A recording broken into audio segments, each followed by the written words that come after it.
This is a co-challenge for white. It's really a race to capture problem. So white has one extra stone here, which really helps. Because without it, white will be dead, as we'll see. So a mistake would be this, right? Thinking this is a ko, but this is not, because black can Atari from behind, and this is a connect and die. White will fail after 2 and 4. So white must crawl here, and obviously black must extend. Otherwise, white can kill black very easily at number 3.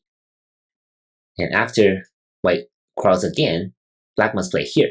Otherwise, black will lose this race to capture, right? 5 liberties versus 4, and white is almost alive here on the corner. So black must bend here. This very basic technique that came up time and again in playlist number 4 in this book, right? Classic healing move.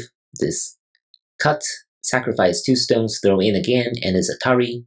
So now black only has 4 liberties left. But the problem, of course, is that white only has 3.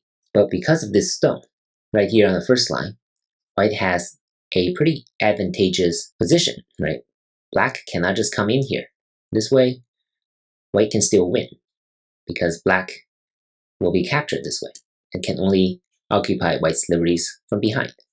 So where is the ko, you might ask? And the ko is actually right here, right? For black to crawl here once, and this is how black makes a ko. So it's really a ko challenge for black once white plays all the killing moves. Of course, now white has a couple of choices. White can just play here and start this ko. And neither side has a low ko threat, right? Because this is already Atari. If black captures back, and white cannot connect here, because this way, white will not be able to Atari from behind, and black will escape. So neither side has a low ko threat. So that's one way to start the ko. Another way is for white to simply play here.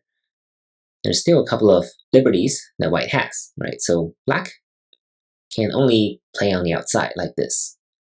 And white can play here. Black plays here now, and white captures the ko first. So this is actually better for white, because black does not have a local ko threat.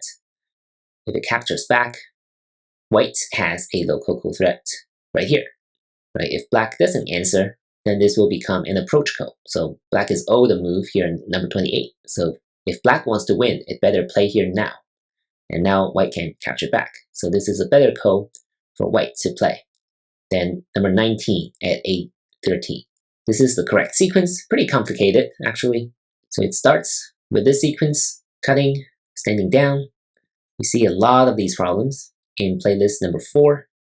And white needs to come in. Number 15 is really key, right? Otherwise, black will be able to capture white very easily with number 16 here. And for black to make a ko, right? Black is actually quite resilient, even though the shape seems very heavy, very dumb. But number 16, 18, this is how black can make a ko. So overall, pretty complicated, but hopefully everything makes sense.